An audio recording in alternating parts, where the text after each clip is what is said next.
신체 움직임을 전기 에너지로 바꿔주는 발전기가 개발됐습니다. 네, LED 조명 240개를 동시에 켜고 휴대전화용 배터리를 충전할 정도로 성능이 우수하다고 하는데요. 자세한 연구 내용 오늘 탐구인에서 알아보겠습니다.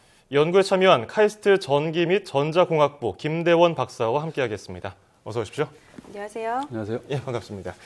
자, 최근 이 무선 충전기 관련 기술이 계속 나오고 있어요. 그러다 보니까 이 에너지 수학 기술, 에너지를 좀 분산되어 있는 것을 모아주는 기술이 각광받고 있는데 어떤 기술인지 좀 설명 좀 해주시죠. 네.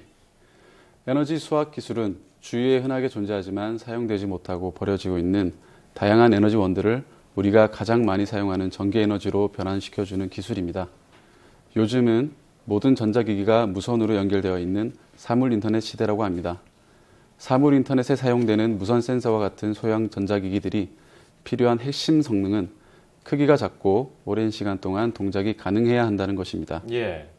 하지만 크기가 작아지게 되면 기존의 전원으로 사용되는 배터리의 크기와 재충전의 문제가 생기게 됩니다. 시스템 전체에서 배터리의 비중이 점점 커지고 있으며 특히 인체 내부나 환경 모니터링과 같은 재충전이 힘든 환경에서 사용할 경우에는 배터리를 대신할 수 있는 요소가 필요하게 됩니다. 그래서 주위에 존재하지만 사용되지 못하고 버려지는 다양한 에너지들을 전기 에너지로 변환할 수 있는 에너지 수학 기술이 필요한 것입니다. 다양한 형태의 에너지 중에서도 운동 에너지, 빛 에너지, 열 에너지가 가장 에너지 수학에 적합한 에너지들로 분류가 될 수 있습니다. 특히 운동 에너지는 인체의 움직임, 주위의 진동, 바람, 소리, 파도 등 다양한 형태로 어디서나 존재할 수 있고 날씨나 환경에 크게 구애받지 않고 공급 가능합니다. 또한 에너지의 양 자체가 크다는 장점이 있어서 매력적입니다.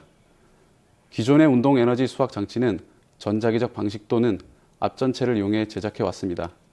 전자기적 방식의 경우 대형 발전소 크기에는 적합한 구조를 가지지만 무선 전자기기 충전용으로 작게 만들었을 때에는 에너지의 변환 효율이 낮기 때문에 출력 에너지를 높이기 힘들다는 문제점이 있었습니다. 예. 그리고 앞전 방식의 경우 에너지 변환 효율이 더욱 높지만 유전체 재료의 비싼 가격과 공정 과정에 수반되는 높은 온도 및 압력 때문에 실용화 제품으로의 발전이 더디게 진행되어 오고 있습니다.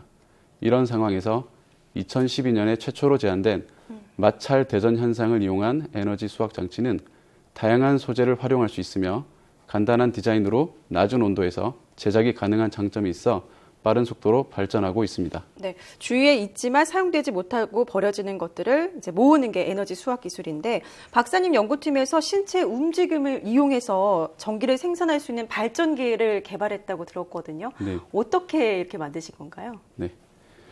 마찰로 인한 정전기는 우리 주변에 쉽게 볼 수 있는데요. 그 정전기는 우리에게 불쾌함을 가져다 주기도 하지만 우리에게 유용한 전기 에너지로 변환시켜 사용할 수가 있습니다. 원리를 간단히 설명해 드리면 서로 다른 두 물질이 외부의 운동에 의해 붙었다 떨어지기를 반복하며 유도 전하가 두 전극 사이를 흐르게 되며 전기를 생산하게 됩니다. 기존의 마찰 대전 방식의 에너지 수학 장치는 외부의 운동으로 인해서 두 판이 부딪혔다 떨어지면서 전기 에너지를 생성하게 됩니다. 하지만 이번에 제작한 에너지 수학 장치는 기존의 방식이었던 판과 판 사이의 마찰 대전에 의한 방식이 아니라 판 대신 납작한 용기 안에 불소 함유량이 많은 고분자인 테플론 가루를 넣어 사용하였습니다. 네. 가루는 모든 방향을 자유롭게 움직일 수 있어서 한쪽의 기계적 진동뿐만 아니라 모든 방향의 진동을 전기 에너지로 만들 수가 있습니다.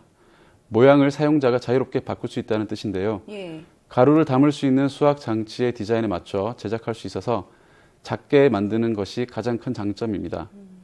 그리고 마찰 대전 기반의 에너지 수학 장치를 실제 상용화하기 위해서는 출력 전기 에너지량이 외부 환경 변화에 민감하지 않고 오랫동안 지속해서 출력할 수 있는 성능이 확보되어야 합니다. 기존 선행 연구에서 제안한 에너지 수학 장치는 외부에 노출이 되어 있는 구조를 가지기 때문에 주변의 습도, 온도 등의 외부 환경의 변화로 인해 출력량이 매우 변화가 심했습니다. 예. 그래서 오랜 시간을 작동하기 위해서 성능의 저하가 두드러지기 때문에 실제 제품으로 만들기에는 무리가 있었습니다.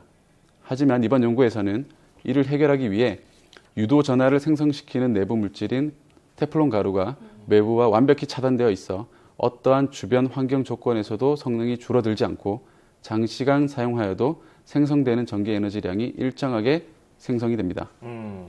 마찰 대전 방식, 서로 다른 두 물질이 붙었다 떨어지면서 전기가 생기는 건데 기존에는 판을 이용했었는데 가루를 이용했단 말이죠. 그렇다면은 우리 사람이 움직이는 이 운동 에너지가 어떻게 전기 에너지로 바뀌는지 그 과정 원리가 좀 궁금한데요. 네. 우리 몸이 움직일 때 통 안의 가루가 같이 움직이게 됩니다. 이제 그 장치를 우리 몸이 장착을 하고 있으면요.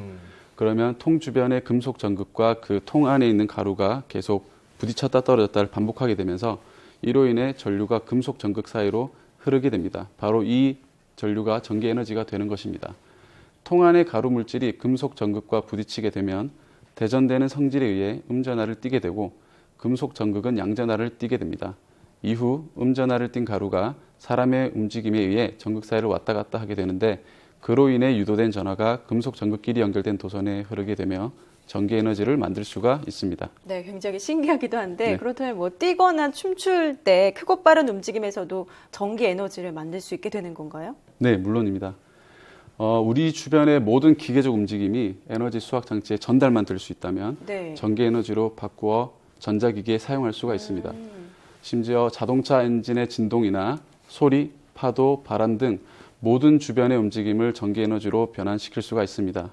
그리고 인체의 움직임이 작을 때보다 뛰거나 격렬하게 춤을 추는 등의 크고 빠른 움직임이 에너지 수학 장치에 전달이 될 수만 있다면 예. 통 안의 가루 물질이 더 많은 음전하가 대전될 수 있으므로 더 큰 전기 에너지를 생산해낼 수가 있습니다. 쉽게 말해 에너지 수학 장치에 더 큰 기계적 움직임이 가해질 수만 있으면 더 많은 전기 에너지를 생성할 수가 있습니다. 이 장치가 상용화되려면 어느 정도의 발전 능력이 좀 넘어서야 되는 거 아니겠습니까? 네. 그렇다면은 이게 어느 정도의 전력을 만들 수 있나요?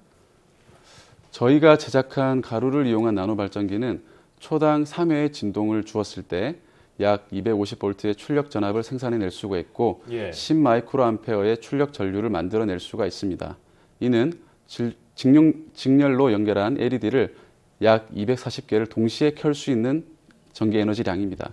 그리고 소형 전자기기를 실시간으로 동작시키기에는 지금 수학 장치를 작게 제작하여서 큰 출력량이 나오진 않습니다. 하지만 이런 작은 소자들을 여러 개 배치하여 움직이는 모든 곳에 부착만 할 수 있다면 1제곱미터당 1와트가 넘는 전력량을 생산할 수 있습니다.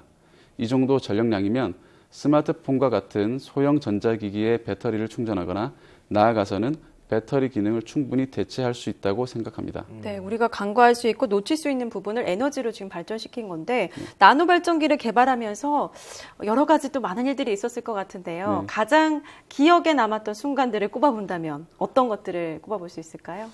네, 물론 제가 처음 나노 발전기를 연구했을 때가 가장 기억에 남습니다. 모든 연구자가 그랬듯이 이제 실제 이론을 세우고 눈으로 그 현상을 확인했을 때 스스로 가장 보람차고 예. 합니다.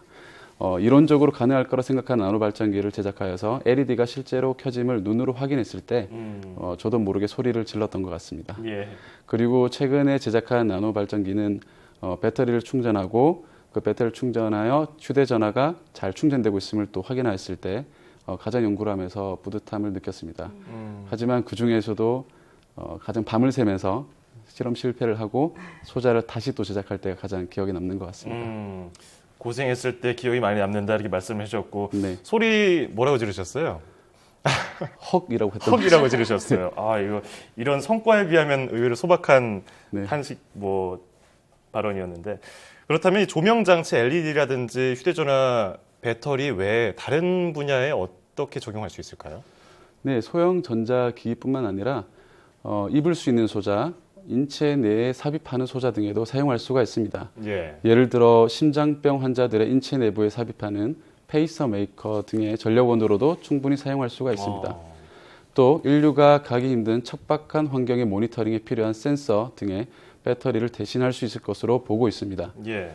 방사능이 유출된 곳의 센서나 우주 환경 등의 인류가 아직은 가기 힘든 곳에 모니터링 센서의 배터리를 교체하기 위해 에너지 수학 장치를 이용한다면 경제적으로, 사회적으로 많은 이로움을 가져다 줄 것이라고 보고 있습니다. 네, 참 나노 발전기가 상용화되려면은 또 여러 가지 과정들을 좀 거쳐야 될 것 같은데요. 어떤 연구들이 더 추가적으로 지금 돼야 하나요? 현재 에너지 수학 기술을 이용해서 우리 주변 실생활의 소형 전자기기를 바로 전력원으로 사용하기에는 아직 그 전기 출력량이 부족할 것으로 생각됩니다. 예. 하지만 이제 저희가 연구를 열심히 해서 다양한 각도로 접근하고 다양한 방법을 적용하여 우리 주변의 에너지원들을 전기 에너지로 변환시키고 특히 에너지 효율을 많이 높이는 연구를 계속해 나간다면 충분히 가능할 것으로 보고 있고 예. 항문끼리의 융합 연구를 통해서 에너지와 관련된 새로운 연구를 하려고 합니다. 앞으로도 좀 헉소리 나는 연구 개발 기대해 보겠습니다. 자, 지금까지 신체 움직임을 전기 에너지로 바꾸는 나노 발전기 개발에 참여한 카이스트 김대원 박사와 함께했습니다. 오늘 고맙습니다. 고맙습니다.